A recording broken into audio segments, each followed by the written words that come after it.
शस्य श्यामलां मातरम वंदे मातरम। हमारी वंदनीय मातृभूमि का छोटा सा अंश बिहार वास्तव में मातृभूमि भारत की इकाई है, जहां कश्मीर की तरह सौंदर्य भी है, राजस्थान की तरह उष्मा भी, पंजाब की तरह जीवंतता भी, पूर्वोत्तर की तरह जीवट भी। मानवीय स्वभाव और सौंदर्य से संबंधित हम जिस चीज की भी कल्पना कर सकते हैं, उसका चरम बिहार में देखा जा सकता है। आश्चर्य नहीं कि बिहार की धरती हमेशा से ही विश्व के आकर्षण का केंद्र रही है। यहाँ की सभ्यता संस्कृति ही नहीं, यहाँ के पर्यावरण की भी विशिष्ट पहचान है। शायद इसलिए प्राक ऐतिहासिक काल से ही मेगास्थनीज, फाहियान, स्वेनसांग, इत्सिंग, अब्दुल लतीफ, मुल्ला बेहबहानी, रॉल्फ किच, मैनरिक, जॉन ट्रैब नेरियर, विशल हवीवर जैसे विद्वान सभ्यता की तलाश में यहाँ समय समय पर आते रहे। इनमें से कुछ बार बार आए और कुछ यहीं के होकर रह गए। प्रत्येक वर्ष जब बिहार के कई क्षेत्र प्रवासी पक्षियों के कलरव से गुंजायमान हो उठते हैं, तो बरबस उसी परंपरा की याद हो उठती है।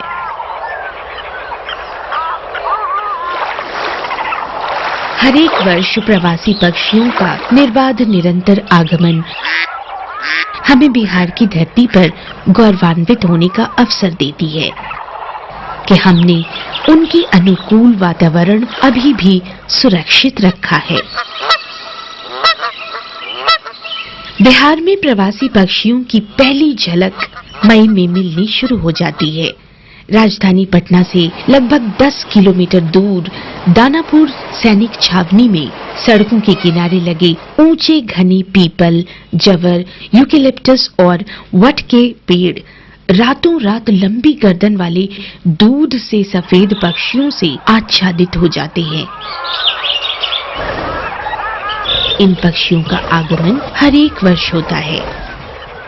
इनकी खूबसूरती सिर्फ सुकून नहीं देती, संतोष भी देती है कि अब तपती गर्मी से राहत मिलेगी।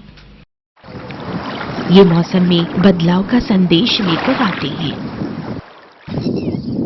ये पक्षी वास्तव में मॉनसून के आने का संकेत होते हैं।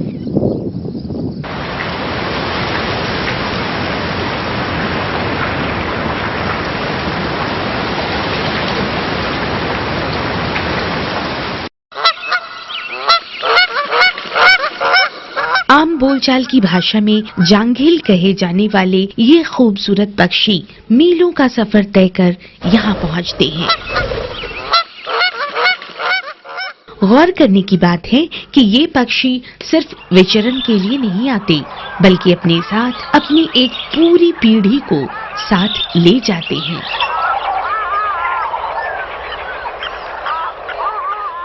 मई में यहाँ आने के बाद ये यहीं की आबो हवा में अंडे देते हैं।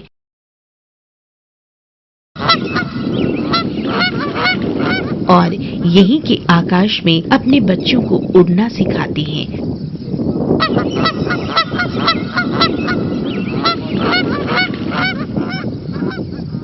और फिर सर्दियों के शुरू होते ही अपने बच्चों के साथ उड़ जाते हैं 7 समंदर पार।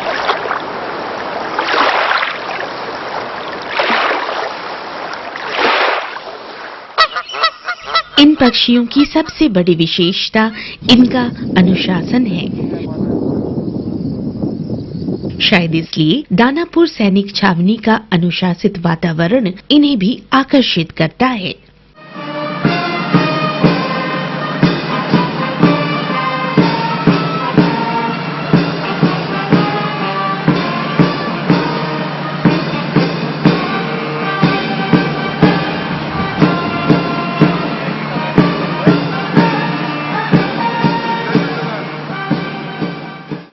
दानापुर एक सेफ सैंक्चुरी है इन बर्ड्स के लिए, क्योंकि सैनिक हम समझते हैं कि पशु पक्षी और मनुष्य एक हमारे जीवन का अभिन्न अंग है।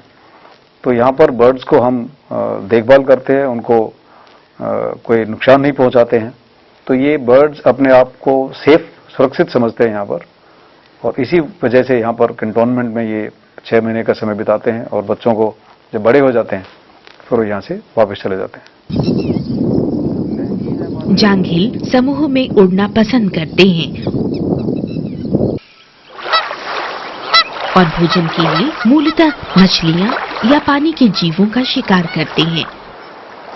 मानसून आने के साथ ही गंगा और सोन में बढ़ते जलस्तर के कारण दानापुर छावनी क्षेत्र में फैला पानी उन्हें प्रचुर मात्रा में भोजन उपलब्ध कराता है, जहां वे खुद अपने लिए तो भोजन जुटा ही पाते हैं, अपने नवजात पखेरुओं को भी शिकार का सहजता से प्रशिक्षण दे पाते हैं।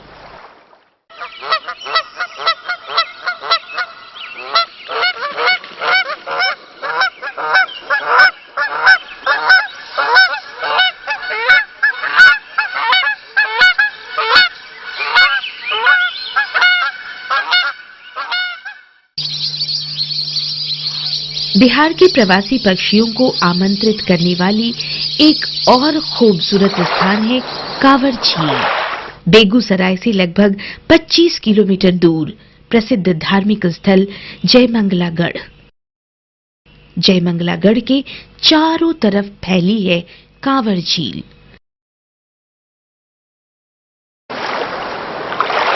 कांवर झील का क्षेत्र यूं तो 7,400 हेक्टेयर में माना जाता है, लेकिन सरकारी अनुज्ञप्ति वर्ष 1989 के अनुसार 6,612 हेक्टेयर यानी लगभग 67 वर्ग किलोमीटर का क्षेत्र पक्षी अभयारण्य क्षेत्र के रूप में घोषित किया गया है। एक कांवर झील जो है वह एक गोखुर झील है जो बेगूसराय जिले के मंझौल अनुमंडल में अवस्थित है। यह बहुत बड़ी झील है और इस झील को बिहार सरकार ने 1986 ईस्वी में पक्षी विहार के नाम से गजट भी किया है, जिसमें 6311 हेक्टेयर भूमि को गजट किया गया है पक्षी विहार के नाम पर। यहाँ प्रवासी पक्षी बड़ी मात्रा में आती हैं, अक्टूबर के महीने से लेकर के फरवरी तक रहती हैं। कांवर झील अपने स्वच्छ जल के लिए पूरे दक्षिण एशिया में प्रसिद्ध है। प्रख्यात पक्षी वैज्ञानिक डॉक्टर सलीम अली ने इसे प्रवासी पक्षियों का स्वर्ग कहा था। 1971 में सलीम अली यहाँ आए थे और पूरा सत्र यहाँ रहकर अपना शोध कार्य पूरा किया था। उनके अनुसार इस झील में 300 प्रजातियों के पक्षियों का अध्ययन एक साथ संभव है। वास्तव में पक्षी अवलोकन और शोध कार्य के दृष्टिकोण से इसे एक अनुकूल स्थान माना जाता है।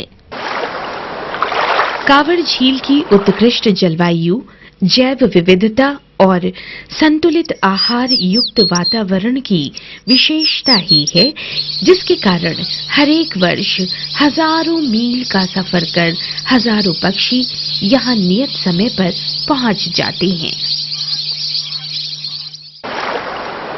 इस झील में 106 तरह के पक्षी मिलते हैं, जिनमें से प्रवासी पक्षियों की 59 प्रजाति होती है।